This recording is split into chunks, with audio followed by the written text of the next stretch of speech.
কোথাও বজ্রপাত হলে উঁচু গাছপালা বা বিদ্যুতের খুঁটির নিচে আশ্রয় নেওয়া যাবে না। ধান ক্ষেত বা বড় মাঠে থাকলে তাড়াতাড়ি নিচু হয়ে যেতে হবে। বজ্রপাত হওয়ার উপক্রম হলে কানের আঙ্গুল দিয়ে চোখ বন্ধ করে নিচু হয়ে বসতে হবে, কিন্তু মাটিতে শুয়ে পড়া যাবে না। বাড়ির ছাদ কিংবা উঁচু কোনো স্থানে থাকলে দ্রুত সেখান থেকে নেমে যেতে হবে।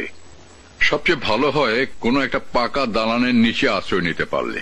বজ্রপাতের সময় বাড়িতে থাকলে জানালার কাছাকাছি থাকা যাবে না। দরজা জানালা বন্ধ রেখে ঘরের ভেতরে থাকতে হবে। বজ্রপাত ও ঝড়ের সময় বাড়ির ধাতব কল, সিঁড়ির রেলিং, ধাতব রেলিং, এমনকি ল্যান্ডলাইন টেলিফোনও স্পর্শ করা যাবে না।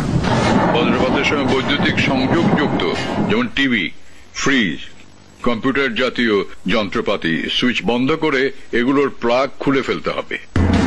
বজ্রপাতের আভাস পেলে আগেই এগুলোর প্লাগ সম্পূর্ণ বিচ্ছিন্ন করতে হবে। অব্যবহৃত যন্ত্রপাতির প্লাগ খুলে রাখতে হবে।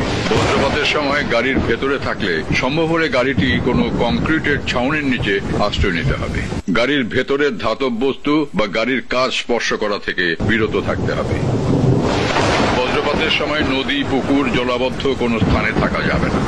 কয়েকজন মিলে খোলা কোনো স্থানে থাকাকালীন সময় বজ্রপাত শুরু হলে প্রত্যেককে 50 থেকে 100 ফুট দূরে সরে যেতে হবে।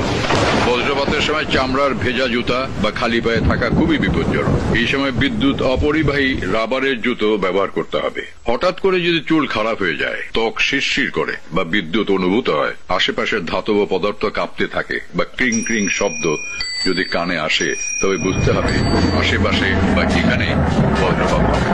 এমন পরিস্থিতিতে বজ্রপাত থেকে নিরাপদ হতে প্রয়োজনীয় ব্যবস্থা গ্রহণ করতে হবে। আবাসস্থানকে বজ্রপাত থেকে নিরাপদ রাখতে প্রয়োজনীয় ব্যবস্থা নিতে হবে।